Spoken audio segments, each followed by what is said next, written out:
Welcome to the Learning Pines YouTube. We hope this video helps. You start by confirming your Google account is signed in and Contact Sync is enabled. This is the backbone of recovery. Once done, make sure you're on a stable Wi-Fi or mobile connection to prevent interruptions. Now open the Contacts app or Google Contacts in your browser and tap Settings. Because many Android phones save contacts to the account, enabling sync and selecting the right account first lets you access backups and deleted items quickly. Next, you perform the actual restore. Inside Contact Settings, choose Undo Changes to roll back to a prior state within 30 days. This reinstates contacts removed recently. If that fails, open Google Contacts on the web, where Restore, Import, and Export options give finer control.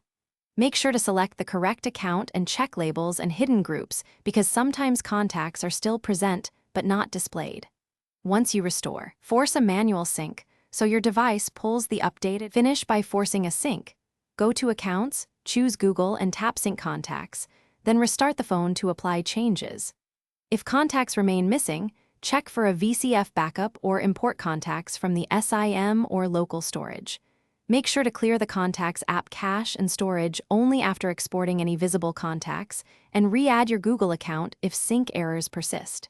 If nothing works, contact your provider or use a trusted recovery tool as a last resort. Thanks for watching. Consider subscribing if we helped you.